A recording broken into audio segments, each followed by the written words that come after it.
Hello everyone, मैं अनिश गुप्ता स्वागत करता हूं आपका 10 जीपीएससी कोच में। तो छत्तीसगढ़ का आर्थिक सर्वेक्षण वर्ष 2019-20 के ऊपर हम चर्चा कर रहे हैं और इसके अंतर्गत आज का हमारा टॉपिक है खनिज संसाधन।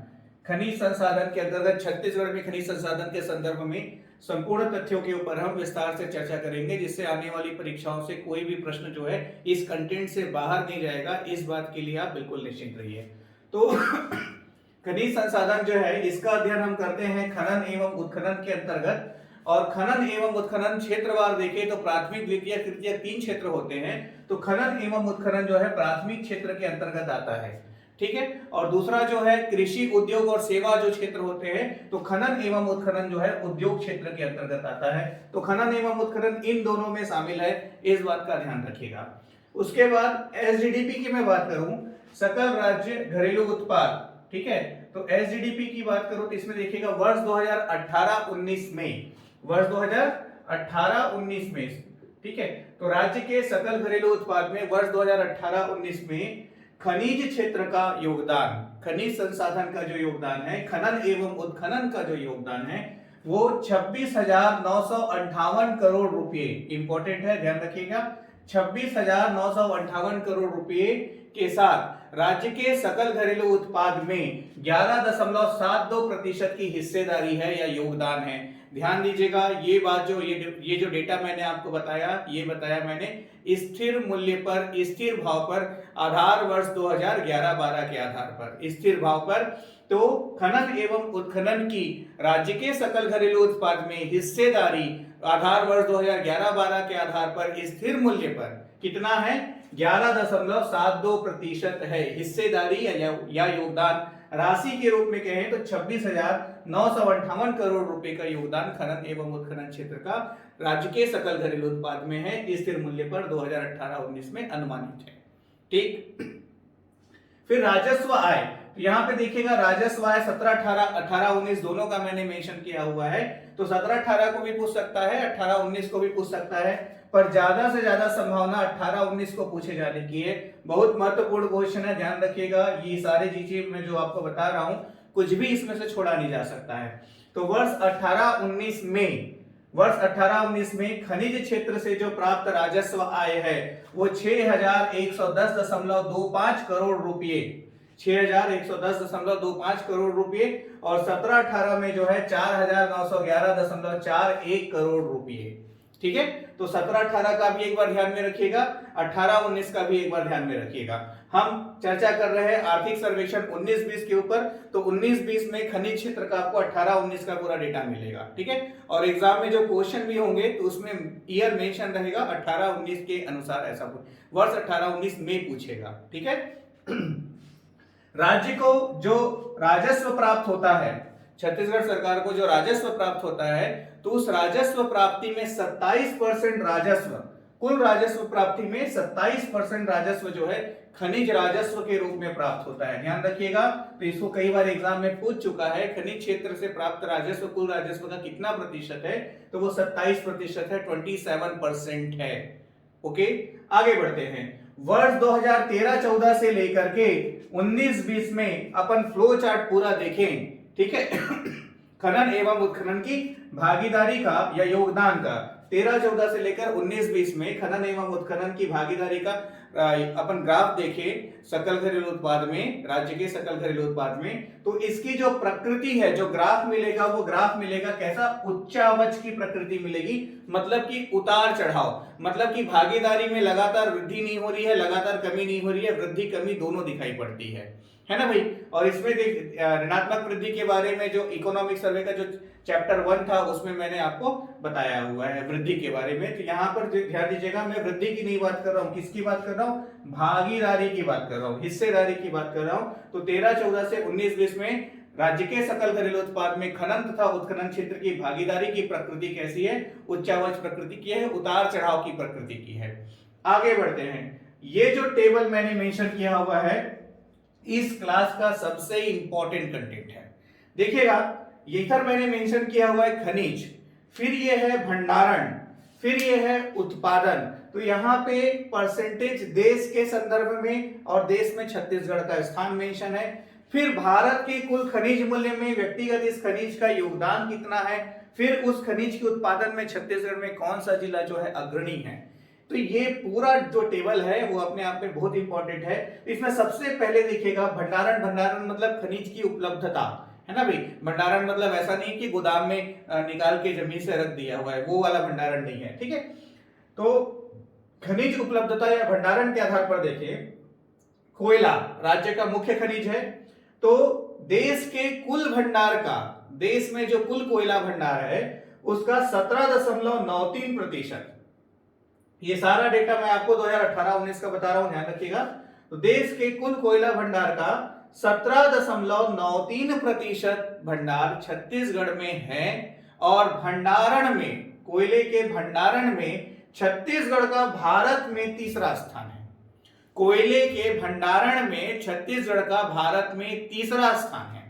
फिर देखिएगा उत्पादन की बात करें तो भारत में जो कुल कोयला उत्पादन 18-19 में हुआ उसका 22.33%, 22.33%, 22.33% कोयला उत्पादन छत्तीसगढ़ में हुआ, और इस तरह से उत्पादन में छत्तीसगढ़ भारत में पहले स्थान पर है।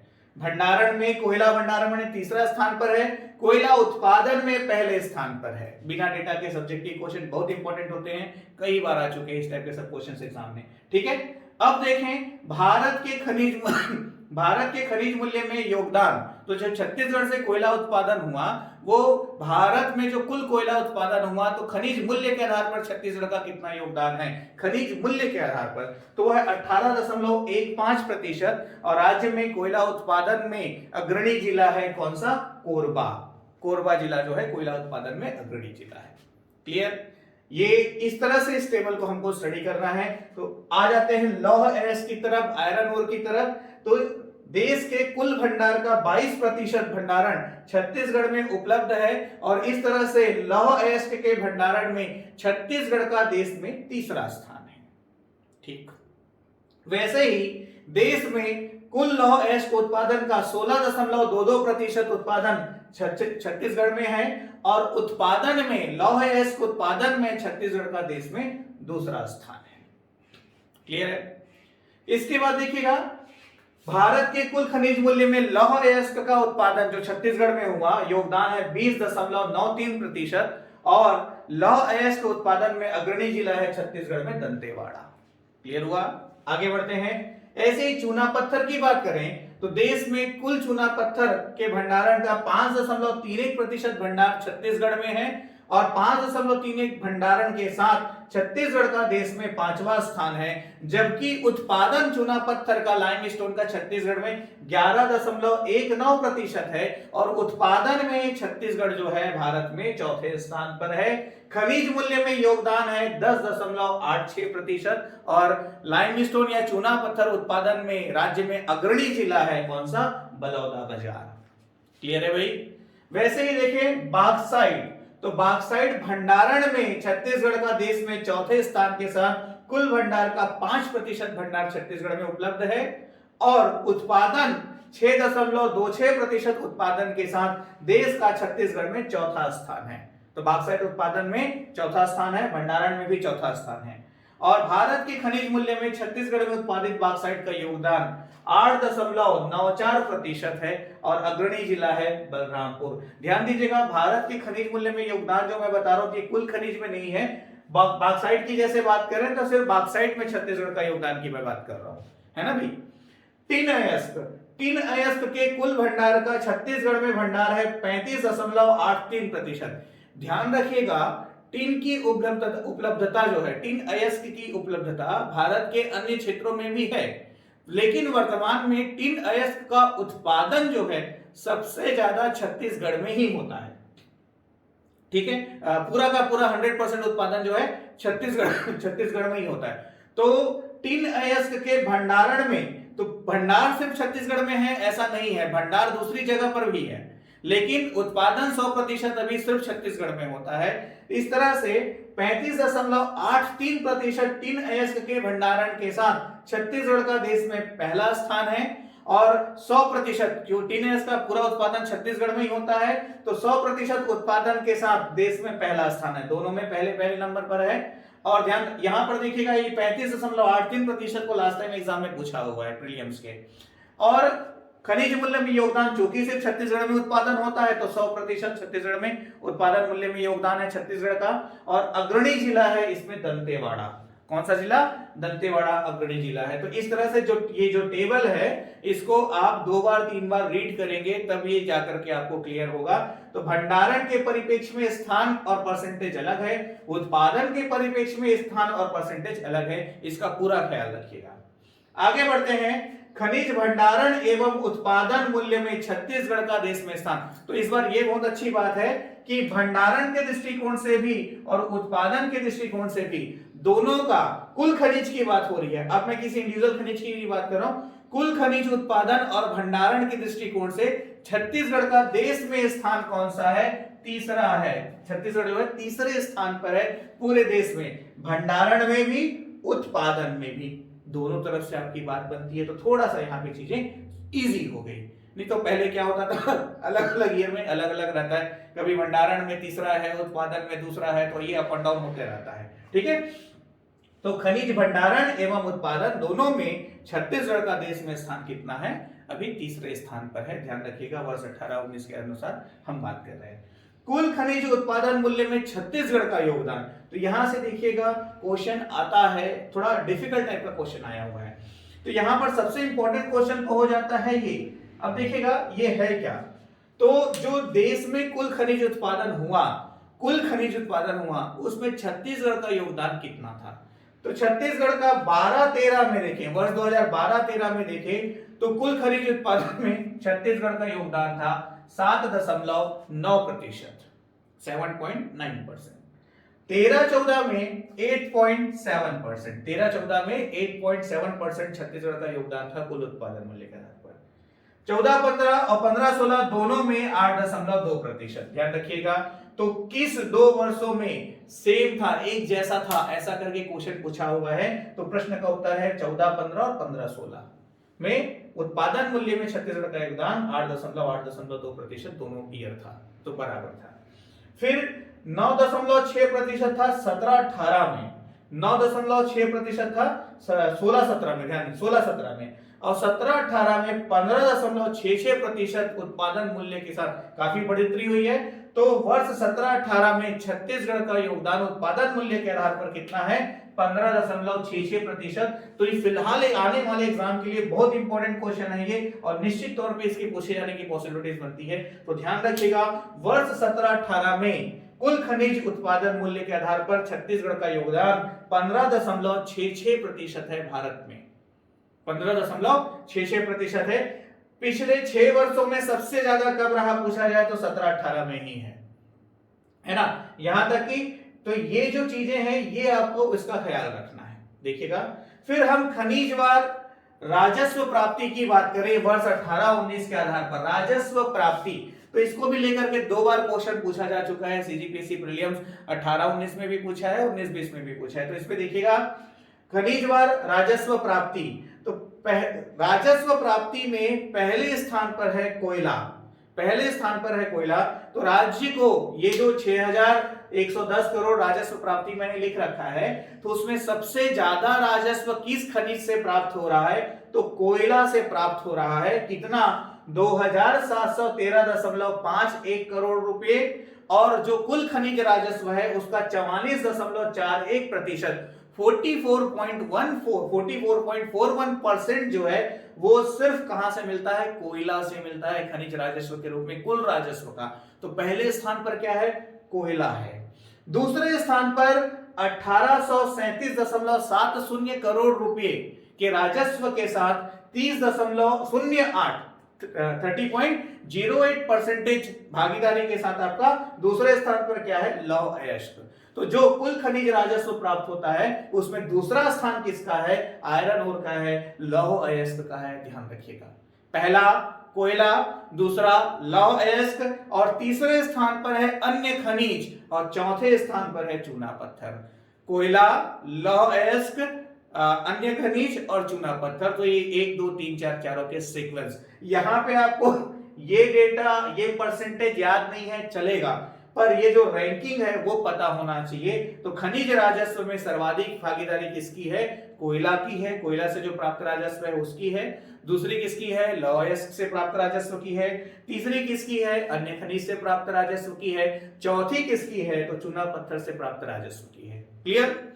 जितनी लाइनें हैं, हर एक लाइन अपने आप में एक बहुत इंपॉर्टेंट क्वेश्चन है, और यहाँ पे आपको कुछ भी नहीं छोड़ना है। जैसा जैसा मैं बता रहा हूं वैसे वैसे आपको प्रिपेयर करना है। 100% गारंटी है, खनिज क्षेत्र से कोई भी क्वेश्चन यदि पूछा गया तो मेरे कंटेंट से क्वेश्चन बिल्कुल बाहर नहीं जाएगा, चाहे वो कोई सा भी एग्जाम हो। चाहे आप व्यापम की परीक्षा दें, चाहे सीजीपीएससी प्री दे, चाहे असिस्टेंट प्रोफेसर दे, कोई भी एग्जाम को आप पार्टिसिपेट करें। अब खनिज उत्पादन में देखें, खनिज उत्पादन में देखें, यहां पे उत्पादन मूल्य की नहीं बात कर रहा हूं, उत्पादन में देखें तो राज्य में सर्वाधिक उत्पादन होता है कोयला खनिज का। राज्य में सर्वाधिक उत्पादन होता है कोयला खनिज का।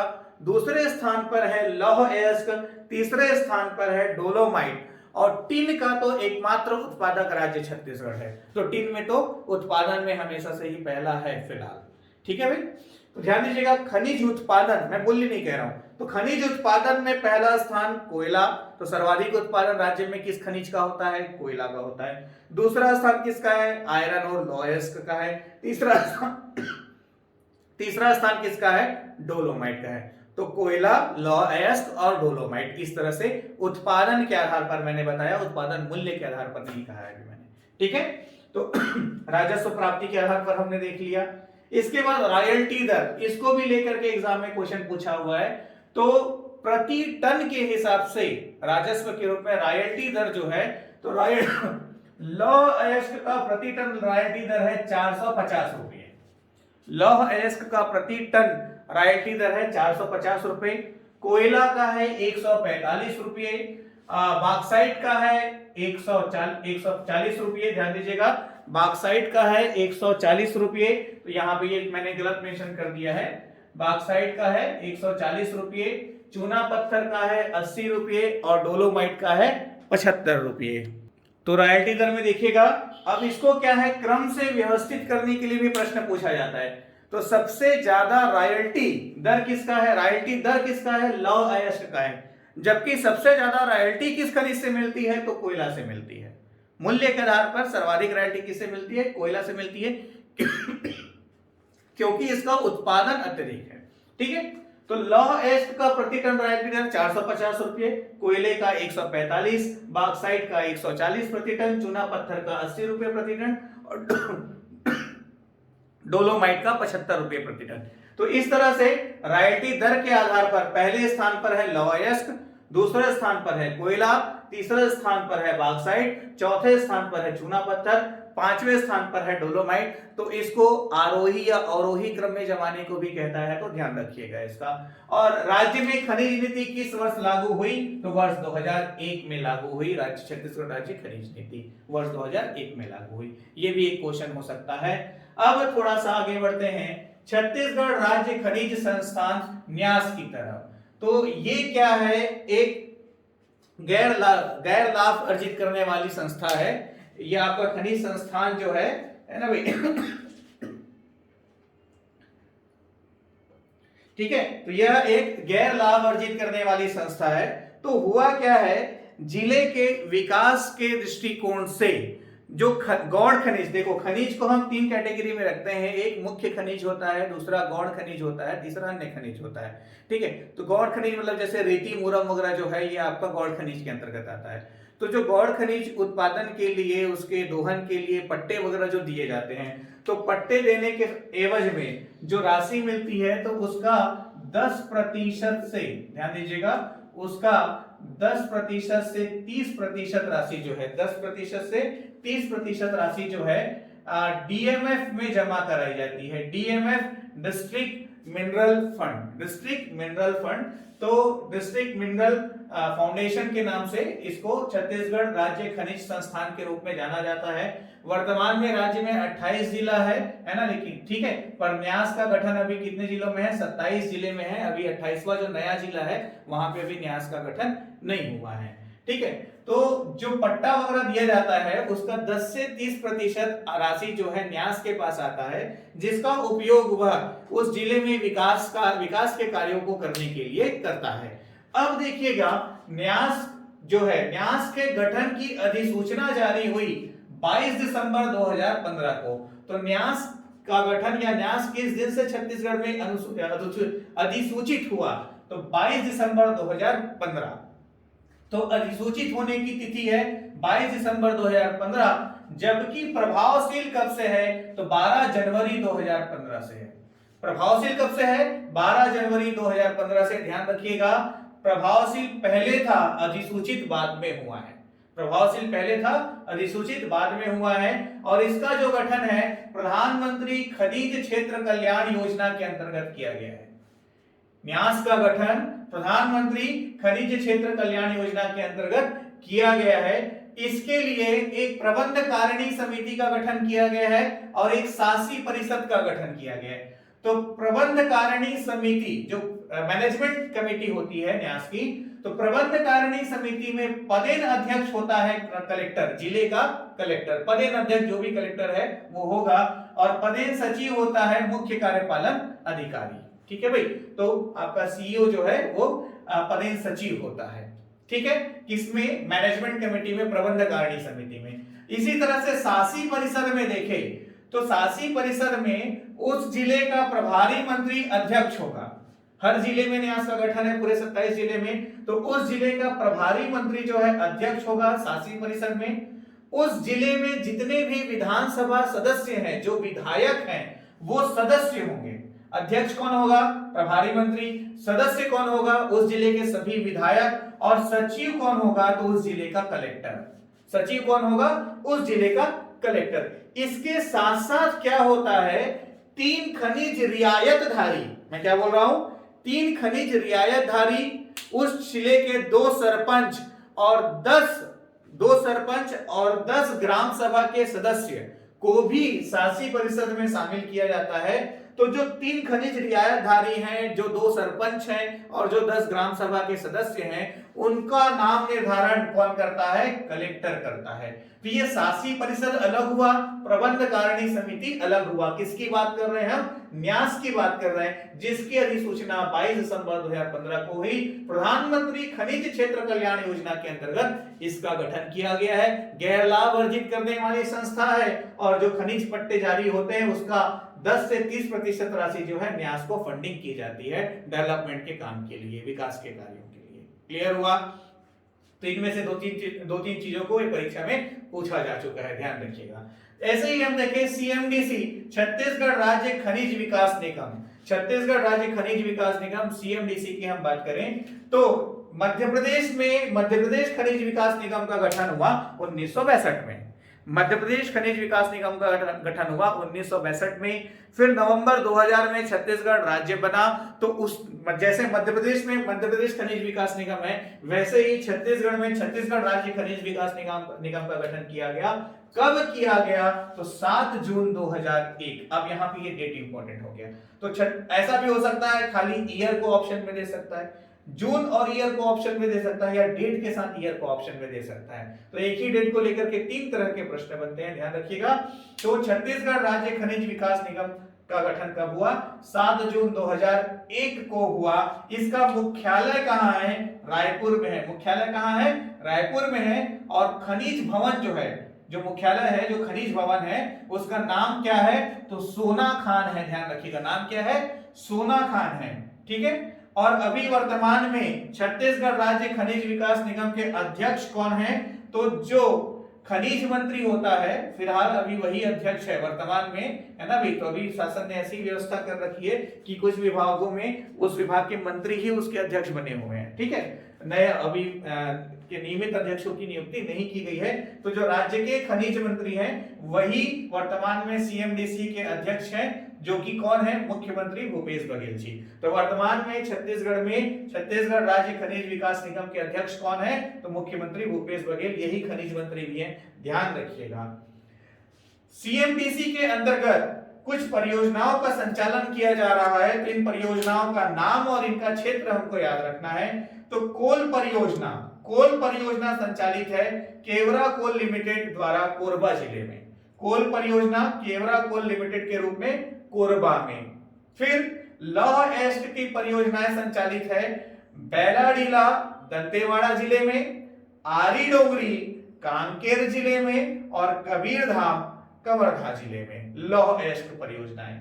बॉक्साइट परियोजना संचालित है सरगुजा और कबीरधाम जिले में, सरगुजा और कबीरधाम जिले में। और कोरंडम परियोजना संचालित है कुचनूर बीजापुर जिले के अंतर्गत। कोरंडम परियोजना संचालित है कुचनूर बीजापुर जिले के अंतर्गत। अब इसमें कैसेटराइट क्या होता है? इससे टिन की प्राप्ति होती है, टिन एस के रूप में इसको जाना जाता है। तो कैसेटराइट परियोजना संचालित है जगदलपुर बस्तर जिले के अंतर्गत। तो ये हुई सीएमडीसी द्वारा संचालित 5 मुख्य परियोजनाएं। इस तरह से इस पूरे वीडियो में जितने भी तथ्य मैंने आपको बताए हैं सबका सब परीक्षा के दृष्टिकोण से बहुत महत्वपूर्ण है। अभी इसमें खनिज भंडारण का क्षेत्रवार हमको थोड़ा और देखना है, तो वहां से क्या होता है ज्योग्राफी के रिस्पेक्ट में भी क्वेश्चन बनता है, थोड़ा सा उसको डिस्कस करना जरूरी है। तो अभी चलिए अगले पार्ट में उसको कर लेते हैं। इस तरह से हमारा छत्तीसगढ़ के संदर्भ में खनिज संसाधन जो टॉपिक है वो समाप्त हो जाएगा। चलिए, तो इसमें देखिए भंडारण क्षेत्र के आधार पर, खनिज भंडारण क्षेत्र के आधार पर, तो यहाँ पे क्या है सर्वाधिक भंडारण कहाँ है खनिजवार, ये भी मैं आपको बता रहा हूं। इसके साथ साथ यहाँ से क्वेश्चन ये भी बनता है, थोड़ा सा जियोग्राफिकल क्वेश्चन बनता है, जैसे कि क्या बोलना चाहिए पंडरा पाठ किस जिले में है, तो पंडरा पाठ जसपुर जिले में है। तो पंडरा पाठ को ही पूछा, उसके पीछे कारण क्या होता है, किसी न किसी वजह से उसकी महत्ता। तो यहां पर देखते हैं सबसे पहले कोयला। तो छत्तीसगढ़ में कोयले खनिज का सर्वाधिक भंडारण कहां है, मांड घाटी। और ये मांड घाटी कहां है, रायगढ़ जिले के अंतर्गत। दूसरा स्थान है कोयले का भंडारण में कोरबा कोल फील्ड्स, कौन से जिले में, कोरबा जिले के अंतर्गत। तो ये एग्जाम में पूछा जा चुका है। तीसरा स्थान है हसदेव हरण क्षेत्र का, किस जिले में है, तो कोरिया सरगुजा जिले के अंतर्गत आता है हसदेव हरण क्षेत्र। फिर तातापानी और रामकोला, तातापानी रामकोला। अब ये तातापानी और रामकोला दोनों किस जिले में आता है, तो बलरामपुर जिले में आता है तातापानी और रामकोला, ध्यान रखिएगा। फिर है आपका सोहागपुर, सोनहट, चिरमिरी, सोंदुरगढ़। सोहागपुर, सोनहट, चिरमिरी, सोंदुरगढ़, ये चारों कोरिया जिले के अंतर्गत आता है। और ये चारों स्थान जो है, इस चारों स्थान में कोयले का भंडारण पाया जाता है। झिलमिल, पंचवाहिनी, सरगुजा जिले के अंतर्गत कोयले का भंडारण क्षेत्र है। और विश्रामपुर, सूरजपुर जिले में कोयले का भंडारण क्षेत्र है। तो इस तरह से जगह का नाम और जिला और ये पहला, दूसरा, तीसरा स्थान जो है ये आपको मेमोराइज करना है। टिन अयस्क की बात करें तो दंतेवाड़ा जिले के अंतर्गत कटे कल्याण और बचेली, दंतेवाड़ा जिले के अंतर्गत कटे कल्याण और बचेली में टिन अयस्क का भंडारण है। और सुकमा जिले के अंतर्गत चीतलनार, तोंगपाल, गोविंदपाल और चुखड़ा, चीतलनार, तोंगपाल, गोविंदपाल और चुखड़ा में टिन अयस्क का भंडारण क्षेत्र है। तो क्या होता है, टिन अयस्क और लौह अयस्क में होता है कंफ्यूजन। ऐसा भी क्वेश्चन बनता है कि इनमें से कौन सा एक उससे आपस में संबंधित नहीं है। तो क्या होगा, 3 नाम दे देगा लौह अयस्क का, 1 नाम दे देगा टिन अयस्क का। तो जैसे चीतलनार जो है इससे संबंधित नहीं है, ऐसे भी टाइप के क्वेश्चंस बनते हैं। डोलोमाइट की बात करें तो सर्वाधिक डोलोमाइट का भंडारण है हिर्री क्षेत्र, बिलासपुर जिले के अंतर्गत। और भंडारण में दूसरा स्थान है डोलोमाइट का तिरिया क्षेत्र, बस्तर जिले के अंतर्गत। फिर बेलपान घुमा, यह भी बिलासपुर जिले के अंतर्गत है। और फिर कोदबा, मोहन भट्टा, बेमेतरा जिले में। भर्राडी, कारंगपानी, रायगढ़ जिले में। लभरा, मदनपुर, जांजगीर जिले में। और भाटापारा, बलौदा बाजार जिले में। तो ये सभी क्षेत्र जो है डोलोमाइट का भंडारण क्षेत्र है। इसी तरह से लौह अयस्क में देखें तो लौह अयस्क का सर्वाधिक भंडार मिलता है दंतेवाड़ा के बैलाडीला नामक स्थान पर, जो कि विश्व प्रसिद्ध है। और दूसरा स्थान है लौह अयस्क भंडारण में रावघाट, कांकेर जिले के अंतर्गत। फिर हम देखें चार गांव, हाहालद्दी, मेटा बोदली, आरी डोंगरी, ये सभी कांकेर जिले के अंतर्गत आता है और इन सभी क्षेत्र में लौह अयस्क का भंडारण है।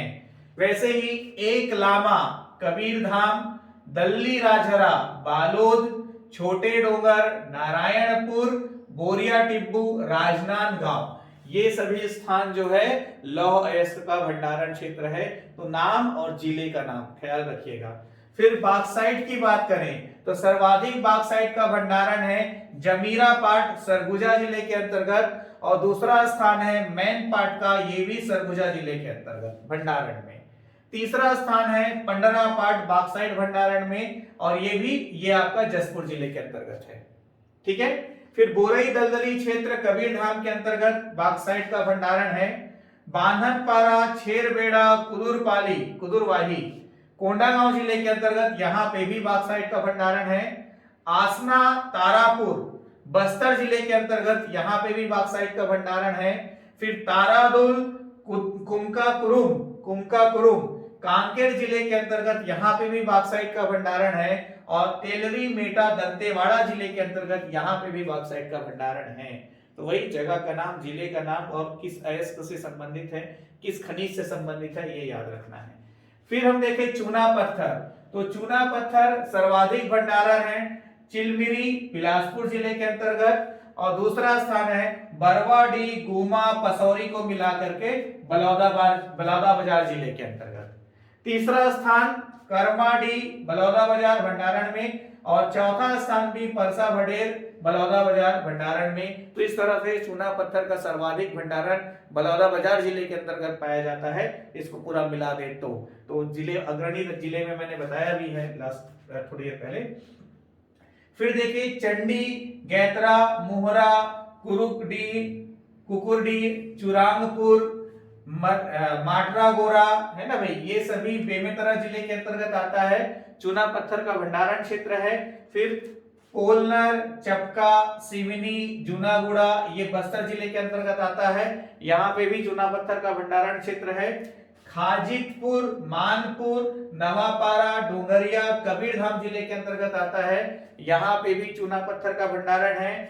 बरगांव, जांजगीर जिले के अंतर्गत, यहाँ पे भी चूना पत्थर का भंडारण है। और दुर्ग जिले में अछोली, जामुल और नंदनी खुंदनी, यहाँ पे चूना पत्थर का भंडारण है दुर्ग जिले के अंतर्गत। तो इस तरह से खनिज, जिला और क्षेत्र, पहला, दूसरा, तीसरा स्थान किस भंडारण क्षेत्र का है, ये आपको ध्यान में रखना है। तो इस तरह से छत्तीसगढ़ में खनिज संसाधन हमारा समाप्त होता है। अभी अगली क्लास में हम डिटेल में डिस्कस करने वाले हैं छत्तीसगढ़ में उद्योग के ऊपर। Wish you all the best. Thank you very much.